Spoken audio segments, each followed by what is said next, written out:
Bismillahirrahmanirrahim. Assalamualaikum warahmatullahi wabarakatuh.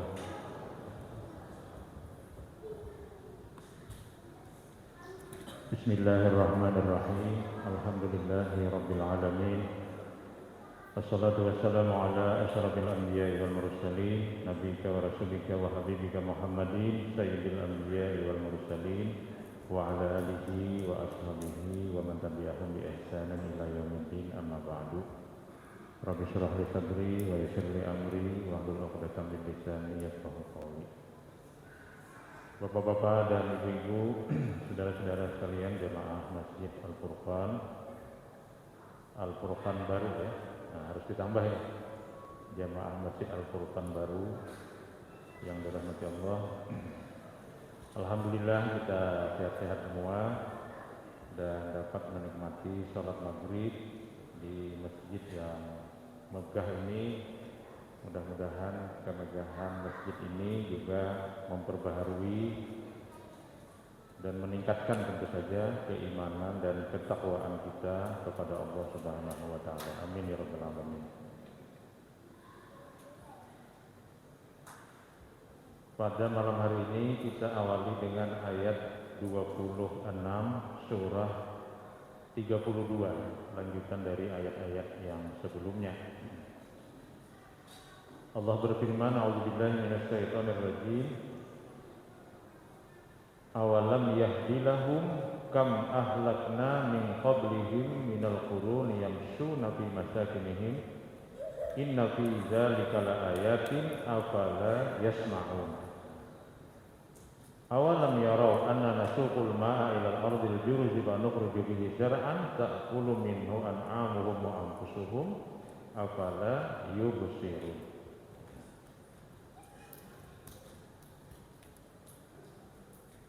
Yang artinya, dan apakah tidak menjadi petunjuk buat mereka? Berapa banyak, yakni sungguh banyak sekali sebelum mereka kaum musyrikin Mekah itu dari generasi-generasi yang telah kami binasakan, padahal mereka sendiri berjalan dan melihat dengan jelas di tempat-tempat kediaman mereka itu dalam perjalanan mereka ke Syam, yaitu ke Syam utara atau ke Yaman selatan. Apakah itu semua belum cukup? Padahal sesungguhnya pada yang demikian itu terdapat tanda-tanda kekuasaan Allah serta bukti-bukti kebenaran Rasul sallallahu alaihi wasallam. Maka apakah mereka tidak mendengarkan, yakni memperhatikan dengan seksama apa yang mereka saksikan itu? Nah, ini dari terjemah ini kita sudah bisa memahami ayat 26 ini ingin membangun atau ingin membangunkan masyarakat Mekah pada waktu itu tentang sejarah masa lampau yang ada di wilayah tidak jauh dari mereka, yaitu Syam di utara dan Yaman di selatan. Nah, kemudian pada ayat berikutnya, awalam yarau anna nasuqul ma'a, dan apakah mereka tidak melihat dan memperhatikan bahwa kami menghalau awan yang mengandung air ke bumi yang tandus, berarti menurunkan hujan maksudnya, baik karena ulah manusia maupun karena terjadinya kemarau panjang. Fanukhriju bihi zar'an, lalu kami keluarkan dari kedalaman tanah, yakni tumbuhan yang dengannya, yakni dengan air hujan itu, ta'kulu minhu an'amuhum, ternak-ternak mereka bisa makan, wa anfusuhum, dan mereka juga bisa minum, afala yubsirun, maka apakah mereka tidak memperhatikan? Nah, ini dua ayat yang isinya berbeda tapi tujuannya sama ya. Ayat 26 terkait dengan kesadaran sejarah ya, kesadaran historis. Ayat ke-27 terkait dengan kesadaran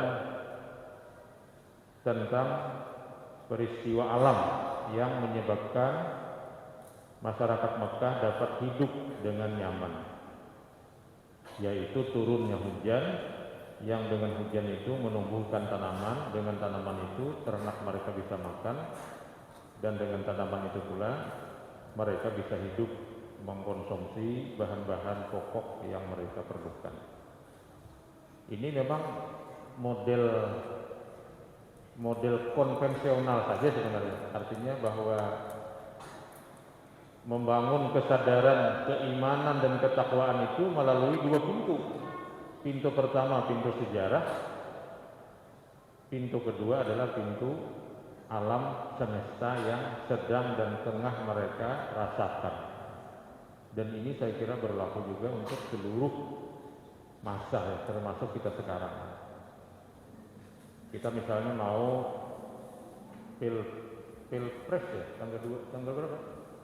14 ya, berarti ingat ya nih, 14 ya. Nah, ini kan mesti juga dilihat ini, ayat ini dalam konteks ini. Pertama adalah kesadaran sejarah. Nah, bagaimana sejarah bangsa kita ini? Dan kemana-mana bangsa kita ini berputar-putar kan? Harian Kompas mulai hari kemarin lusa itu kemarin hari Selasa ya,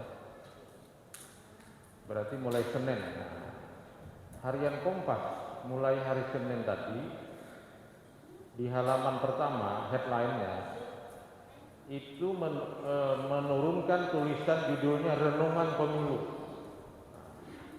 Hari pertama hari Senin kemarin yang menulis Yudi Latif, Profesor Yudi Latif.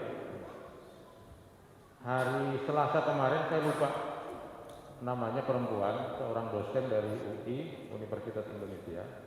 Kalau Yudi Latif ini kan dari masyarakat akademisi Indonesia kalau gitu ya. Nah, tapi pasti kenal kita dengan Yudi Latif, seorang cendekiawan yang sangat cerdas. Kalau Yudi Latif menulisnya itu judulnya mengharapkan pemilu yang baik, kalau tidak salah begitu. Kalau yang hari kemarin itu judulnya pemilu dengan kebudayaan. Seperti itu mudah-mudahan contohnya kalimatnya. Ada kata-kata kebudayaan.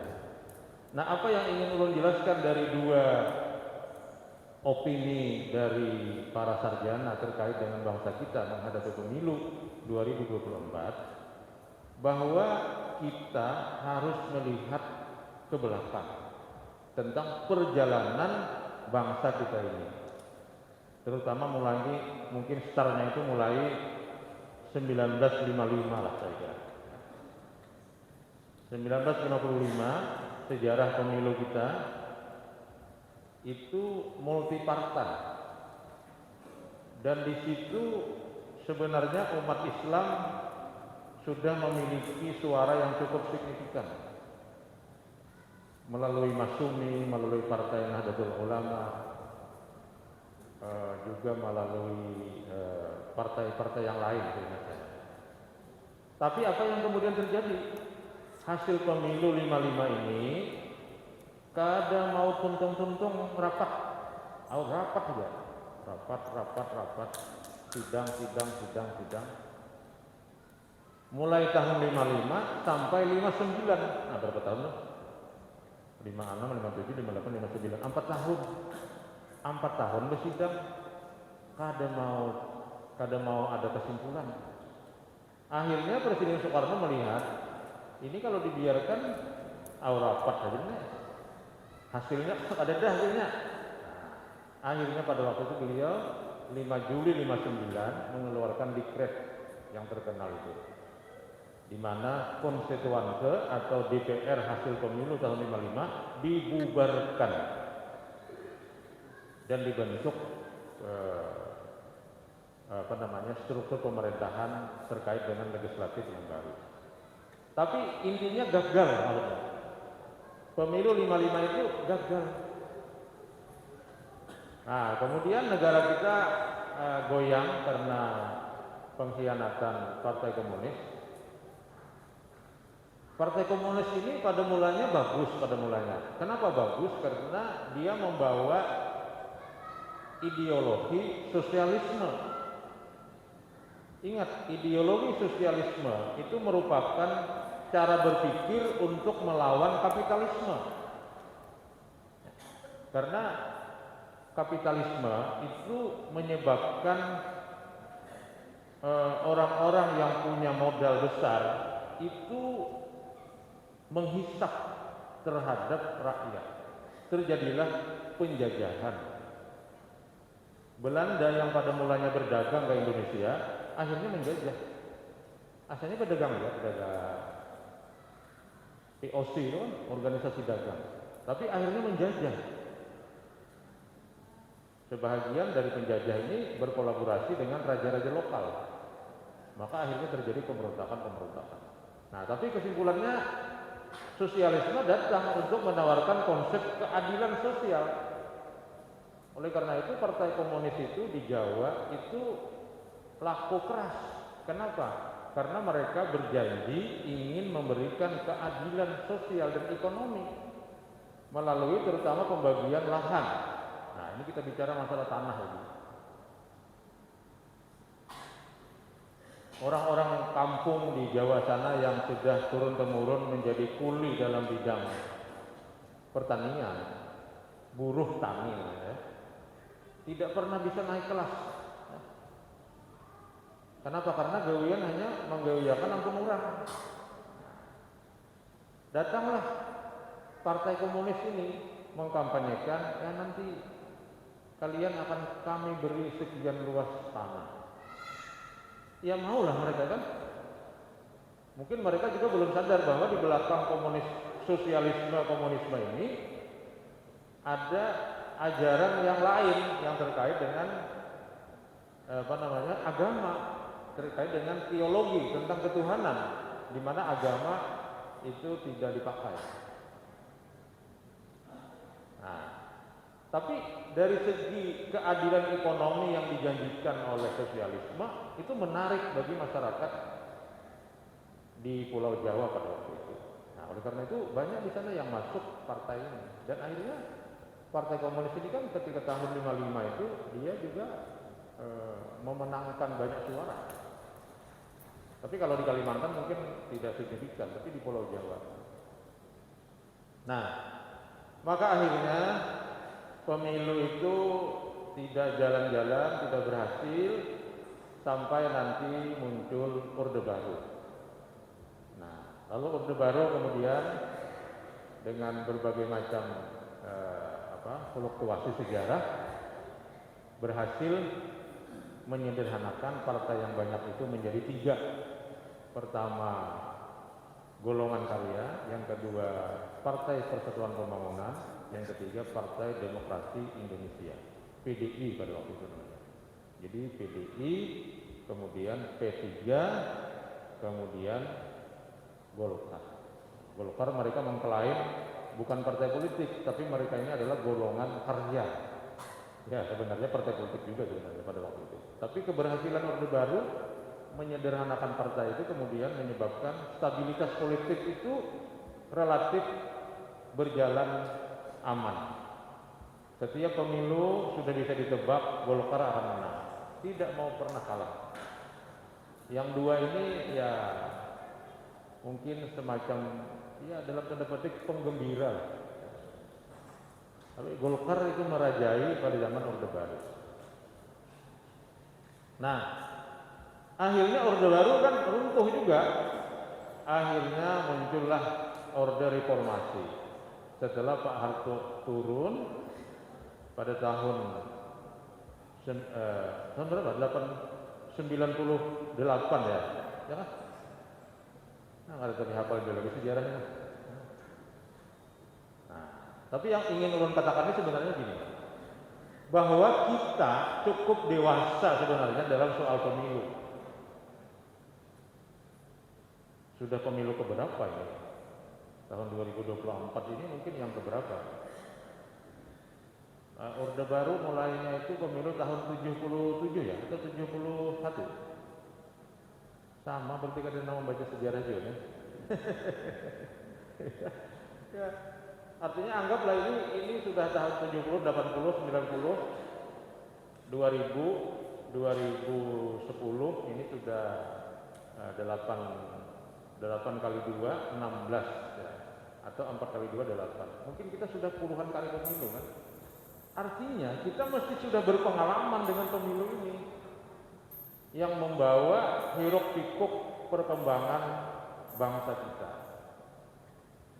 Nah, kalau kita pasang ayat ini ya,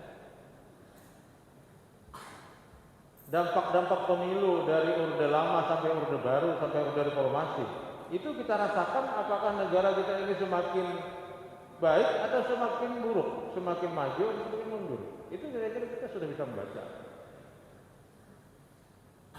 Ada 3 hal atau 4 misalnya yang menjadi tujuan kita bernegara ini.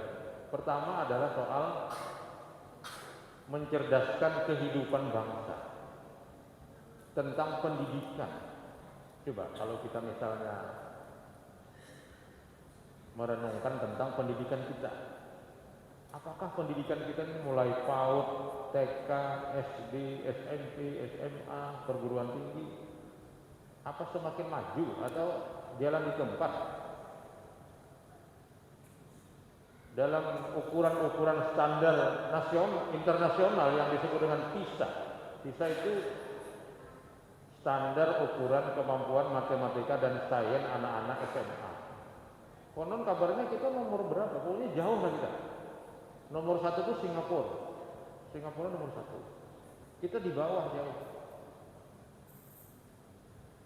Padahal otak kita ini kalau dibuka itu sama aja dengan otak orang Jerman, sama dengan otak orang Jepang, sama. Bahkan dalam sebuah anekdot, otak kita itu dalam pameran itu larang harganya, terlarang pada orang lain. Karena kada jadi otak lain. Nah, ini menyinggung kita mau kalimatnya. Ibarat hard disk itu karena di banyak aplikasi gue di dalam. Pada tapi kita pakai. Jadi terlarang sedikit pada otak orang lain, katanya gitu ya, anekdotnya. Nah, oleh karena itulah, belum lagi tentang biaya pendidikan. Tentang biaya pendidikan. Atau tentang fasilitas pendidikan. Nah, coba fasilitas pendidikan kita. Kami sekitar sebulan yang lalu berjalanan ke negara tetangga. Ya, negara tetangga seperti Malaysia, Thailand. Itu ada satu pesantren di Thailand itu, ya namanya pesantren kan swasta kan? Tapi mereka dalam proses pembelajaran itu semua murid itu sudah pakai tab pakai komputer kecil itu. Dan gurunya juga mengajar pakai tab juga, pakai komputer kecil juga. Jadi tidak ada lagi menulis. Lalu kami tanya, dari mana ini fasilitas ini? Ternyata dari negara. Jadi negara Thailand, meskipun mereka ya sistem pemerintahannya mungkin tidak demokratis seperti kita, militer ya, atau kerajaan bersama dengan militer. Tapi mereka untuk pendidikan itu cukup hebat konsepnya, terutama keberpihakan pemerintah untuk fasilitas pendidikan. Jadi pemerintah menyalurkan bantuan, ya kalau ada kita kan semacam bos ya. Tapi dalam jumlah yang relatif besar, ada untuk infrastruktur bangunan, ada untuk alat-alat pendidikan, ada untuk gaji guru, sampai ada untuk seragam anak-anak sekolah. Itu di tingkat SMP dan SMA kalau ada kita. Dan itu swasta. Jadi pemerintah tidak membedakan katanya antara negeri atau swasta, dibantu semua. Wah, saya bilang ini kalau di wadah kita, anak-anak kita kan disuruh nukar buku yang berbeda-beda antar tahun. Jadi di sini terjadi kong-kali-kong antara kebijakan pendidikan dengan kebijakan bisnis buku. Diubah-ubah sedikit penerbitnya ini. Nah, bukunya apa? Bukunya harus penerbit ini. Kalau kada ini nanti kada dipakai oleh guru bidang studi. Guru bidang studi sudah berkait lawan penerbit. Bila penjualan omset itu mencapai target, maka guru tadi dibawa ke jalanan. Nah, jadi ini yang terjadi di negara kita. Dan ini kadang-kadang bisa mengaturnya itu ya. Sampai ini. Kemarin atau lusa itu Pak Mahfud diwawancarai oleh Renal Kasali. Renal Kasali punya podcast namanya Intrigo atau apa? Interigo itu gelapong berarti. Nah, pokoknya ada podcastnya lah. Renal Kasali kan seorang ahli dalam bidang manajemen.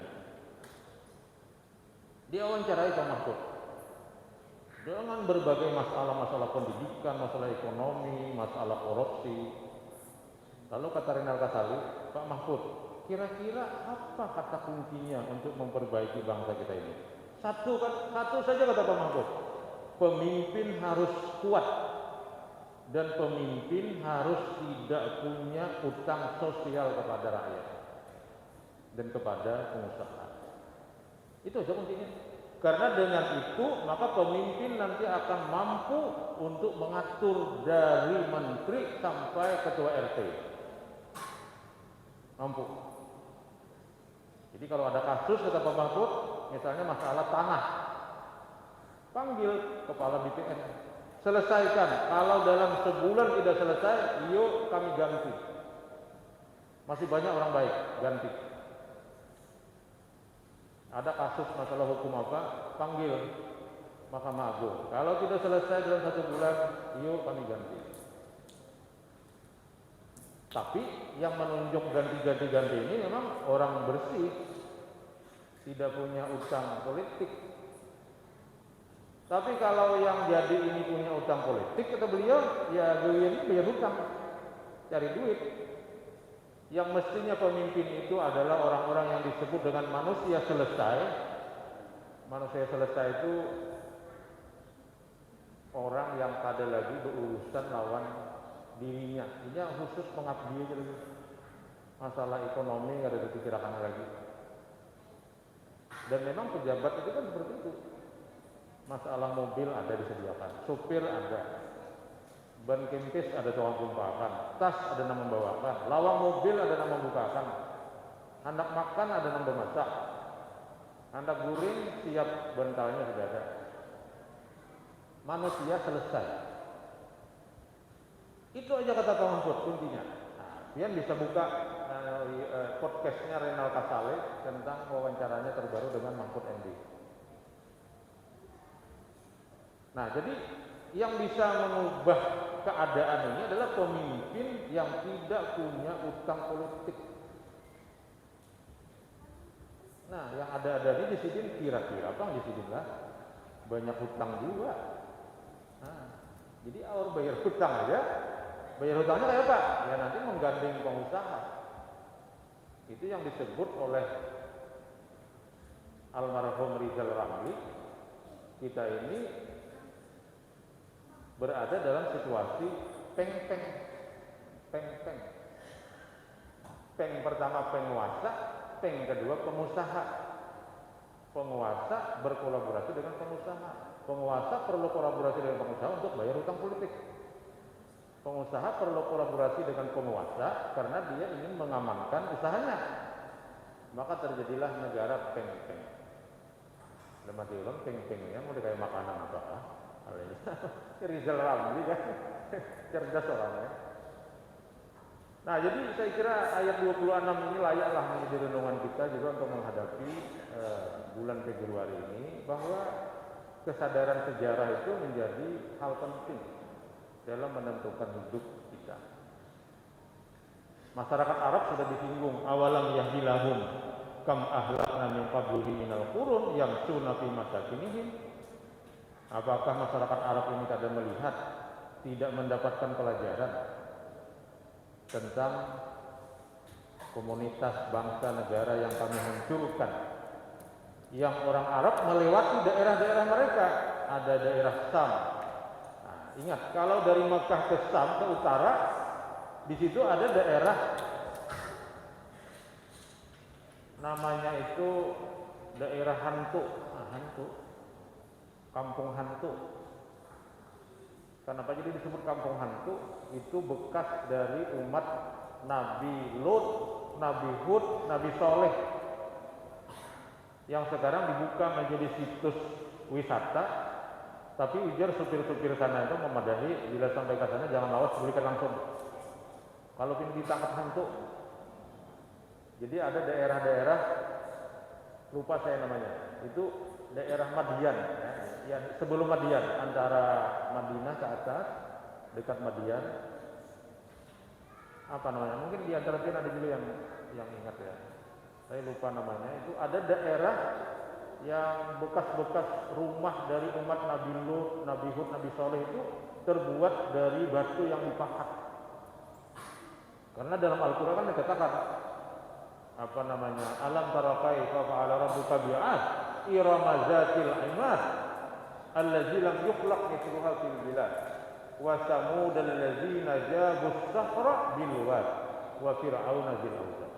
Dalam surah Al-Fajr itu menggambarkan bahwa antara Mekah dan Syam itu wilayah-wilayah manusia-manusia hebat, tapi karena melawan agama, melawan para nabi dan rasul, mereka kemudian dihancurkan.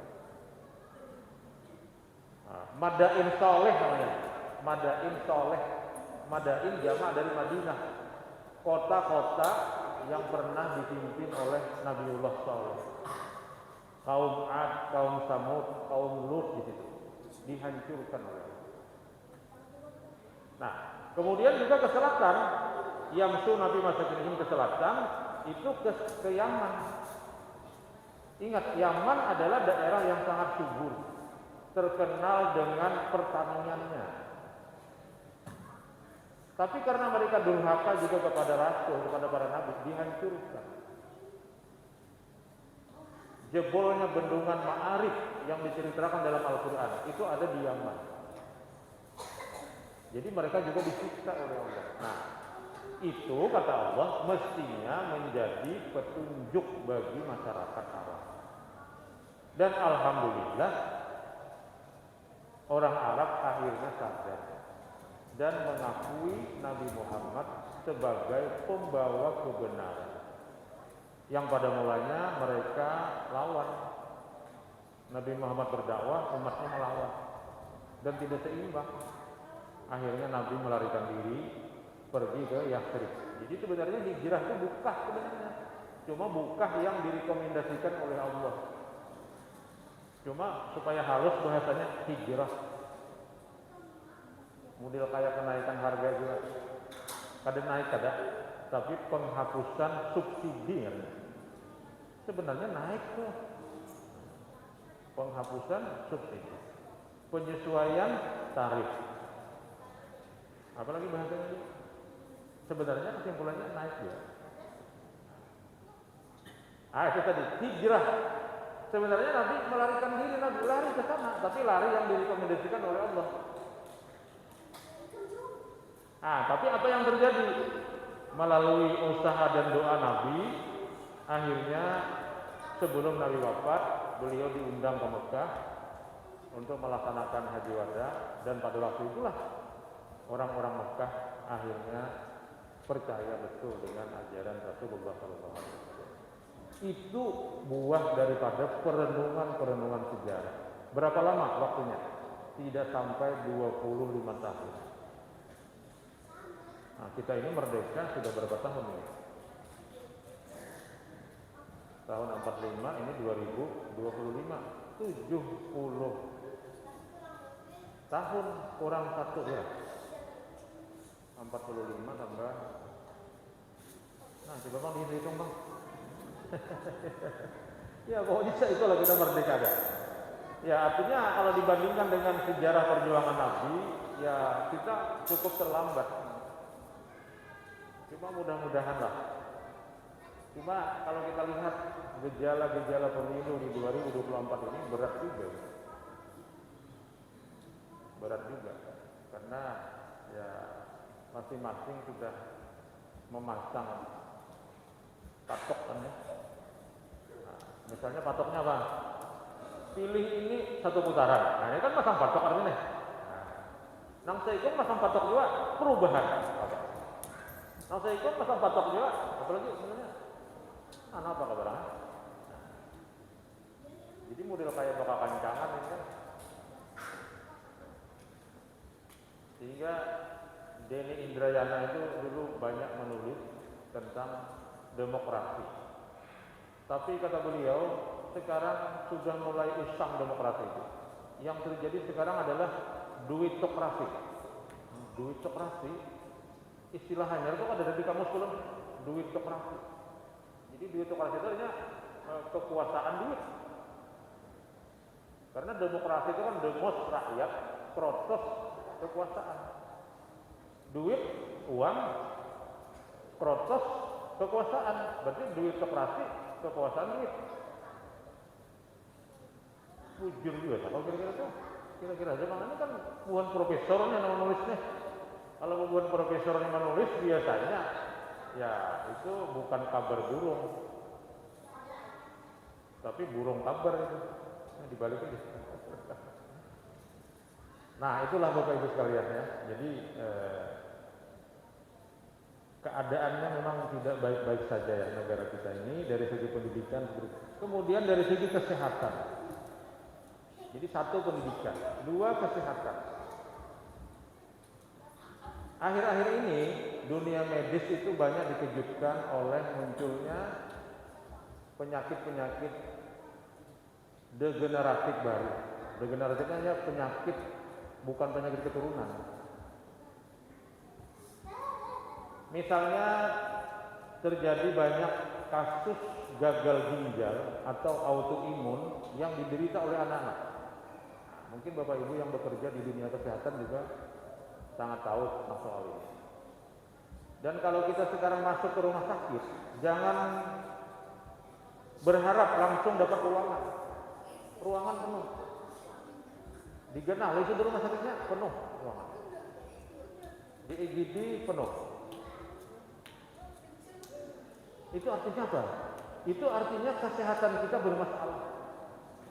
Usia harapan hidup seingat saya untuk Kalsel itu jalan di tempat, yaitu 63 kalau tidak salah. Mungkin bisa dilacak di Google berapa usia harapan hidup masyarakat Kalsel. Nang bagus itu kan meningkat, berpanjang umurnya. Tapi ini maksud umur berpanjangnya rata ya. Jadi statistik mencatat orang-orang meninggal rata-rata berapa umurnya. Lalu nanti dibagi per seluruh penduduk, maka ditemukanlah rata-rata usia harapan hidup. Yang kedua, biaya berobat mahal. Artinya mahal itu kemudian pemerintah mencari cara kan? Bagaimana caranya mencari cara? Yaitu dengan mewajibkan rakyat untuk masuk BPJS. Tapi tetap bayar. Masyarakat yang kadang-kadang berpikir sederhana, hanggenang apa disidin bayar mun kada garing. Nah, ini masyarakat kampung. Ulun ada hanya tadi keluarga masuk rumah sakit anaknya. Jadi udah perawat, Bu, pian ada BPJS lah. Ada aja dia. Kenapa pian kada masuk? Mun kada garing di sini hanya apa bayar? Nah, padahal maksudnya ini kan BPJS ini arisan maksudnya kan. Siapa nang garing dapat arisan. Nang kada garing bayar. Jadi maunya masyarakat itu sebenarnya kada bayar. Maunya. Nah, kawalah kada bayar, pindahnya belum kawa. Pindahnya.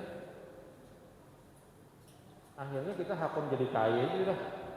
Kaya ini kan dilakoni, kaya pian ini berapa umur? 70. Adalah penyakit darah tinggi, asa kada aja sih. Asa kada aja. Iba rusak murah kan, asa kada suah mendengar gitu kan. Nah, ginjal kan ada aja lah, ada di sini ginjal kok ada. Paru-paru kan ada, paru-paru ada juga.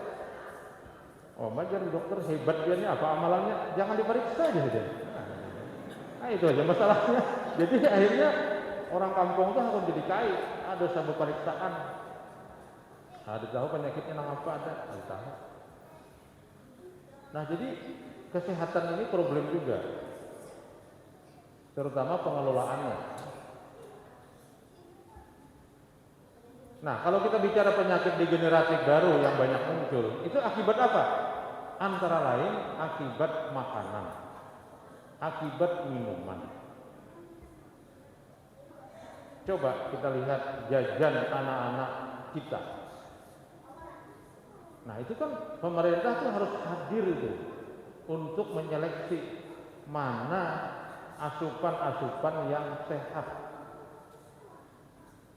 Tapi kayaknya tidak dilihat akan lagi kan? Nama apakah yang dijual tuh? Bila benda payo aja, pokoknya kerusakan aja. Ada tahu nih bahwa manfaatnya ada. Jadi salah satu cara untuk kalori penggaringan itu jangan makan. Cuma lihat dia bang ada makannya. Karena kan makanan menyebabkan penyakit. Berarti obatnya apa? Jangan makan. Nah mungkin itu maksudnya puasa itu jangan tapi makan itu maksudnya jangan puasa gitu. Jadi bukan hanya siang, malam puasa, siang puasa juga jangan tapi makan. Nah itu soal soal masing-masing. Tapi intinya bahwa kesehatan juga, pelayanan kesehatan maksud saya masih memerlukan uluran tangan dari pemerintah. Yang ketiga, masalah ekonomi. Nah ini jadi problem ekonomi ini. Tadi kami melakukan rapat dengan petinggi-petinggi Bank Syariah Indonesia Kalimantan Selatan. Mereka banyak punya dana CSR, BSI untuk membangun ekonomi lokal. Lalu dia tanya, di Kalselnya ekonomi lokalnya apa? Misalnya berapa ya Pak? Ada mungkin apa banyak lah. Di Nuang ada mungkin rempe aja. Yang bisa dikembangkan untuk meningkatkan ekonomi rakyat. Nah jerulun, ini mesti kita kiau ini para pejabat yang berkaitan dengan soal ekonomi ini. Dari masing-masing kabupaten kota. Duitnya sudah siap, tapi yang dikembangkan apa? Jadi ulun sekadar melihat aja bang lah. Kalsel ini banyu banyak, berarti kau banyu iwak. Yang kedua gunung banyak juga, kau bingung sapi, jadi iwak sapi dah. Yang ketiga banyak juga tanah subur, berarti bakabur, pertanian. Jadi pertanian, perikanan, perkebunan itu bisa dikembangkan.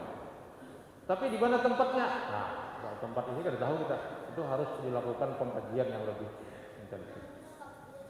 Dananya siap dari CSR BSI, Bank Syariah Indonesia. Artinya apa? Artinya bahwa pemerintah harus berpikir untuk mengembangkan ekonomi lokal, ekonomi berbasis lokal. Nah yang selama ini terjadi apa? Mungkin masyarakat ini tertayuh ya kan? Karena bakabun lumbuk, bakabun kan? Ina puas-puas bakabun lumbuk, bakabun tarung pulang, puas-puas tarung pulang ina pepaya, puas-puas pepaya. Tapi bagaimana kita menghidupkan masyarakat petani ini? Anak-anak di kampung banyak yang tidak mau lagi tinggal di kampung, mereka ingin ke kota. Alasannya apa? Padahal pun berhubungan. Kenapa? Karena bahuma biaya mahal dan keuntungannya tidak seberapa. Bagaimana cara menaikkan keuntungan petani? Nah, dahulu kan orang bahuma itu berincah, kayak main golok lah. Ini dibalik, dipuntal, dibalik, diampar, hanya bertanam. Itu biayanya mahal sekali. Jadi gimana caranya? Nah, muncullah traktor. Sama dengan orang manen. Dulu pakai ranggaman kan tek. Lalu pakai parang harit trek. Sekarang pakai kombin. Jadi imbah dipanen langsung masuk ke dalam karung. Mungkin tuh 50 tahun lagi langsung jadi nasi bungkus kira-kira gitu. Buatnya haruan dua ekong kan. Nah, tapi apa yang terjadi ini? Fenomena traktor, Alsintan namanya, alat industri pertanian. Ternyata itu yang terjadi adalah orang sugih mengambil upah kepada orang sakit, kan itu. Siapa ampunnya Kumbin kok? Orang mana aja, orang sana itu jadi orang rantau kan misalnya, pokoknya orang kota gitu. Itu ampun Pak Haji Sianu dia orang kota. Mbah kayak apa bayarnya? Ya larang aja jadi. Coba daripada beberapa hari memberi makan tukang mengatam ini kan bahari kan orang Barabai, orang Tanjung, orang Kandangan itu kan kagambut mau ambil mengatam. Dan itu dimakani. Jadi di malam makan di rumah dan dimakani. Jadi di sini kalau pakai Kumbin ini ya larang itu kan juga cuma kadang mau makan nih. Kumbin kan bisa makan kan. Nah, kalau kita berpikir sederhana untuk meningkatkan pendapatan petani itu tentu dengan memberikan bantuan alat produksi pertanian yang sifatnya murah. Tapi kalau sifatnya mereka harus bayar, mau upah dengan upah yang larang, ya tetap sama. Dan itulah yang menyebabkan tadi anak-anak muda tidak mau jadi petani. Mereka akhirnya pergi ke kota, di perkotaan padat, di kampung orangnya hilangan, dan pertanian taung. Akhirnya negara agraris mengimpor beras. Itulah juga yang disebut oleh para ahli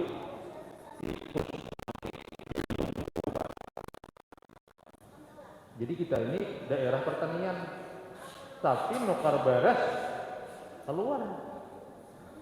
Jadi bahuma, tapi kada kawa makan beras, makan nasi aja. Nah ini kan, jadi ini tikus mati namanya di lumbung padi. Dulu ada yang menulis itu di koran.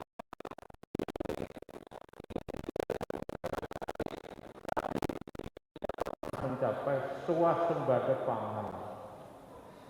Aneh tapi nyata kata beliau, dan itu terkait dengan kebijakan. Nah, jadi mudah-mudahan ya, kita ini berharap saja Bang ya, mudah-mudahan kita ada sempat menemui masa-masa negara kita ini betul-betul bisa dikelola dengan baik, dan kita akan mencapai kesejahteraan, pendidikan, kesehatan, dan ekonomi yang baik, sehingga betul-betul seperti dikatakan oleh orang Arab, ketika melihat Indonesia itu, dia mengatakan Indonesia jannah. Indonesia itu jadi surga. Jadi kalau dikatakan di dalam Quran itu pepohonan air mengalir, ya Indonesia surga. Indonesia jannah, Indonesia. Nah, tapi ternyata belum seperti yang dikatakan oleh mereka. Nah, jadi oleh karena itulah saya kira mudah-mudahan kita masih dapat umur yang panjang, badan yang sehat, sehingga menemukan pemimpin-pemimpin baru yang dapat membawa bangsa dan negara kita ini ke arah yang baik. Amin ya rabbal alamin. Inilah yang dapat saya sampaikan terkait dengan refleksi dari ayat 26 surah As-Sajdah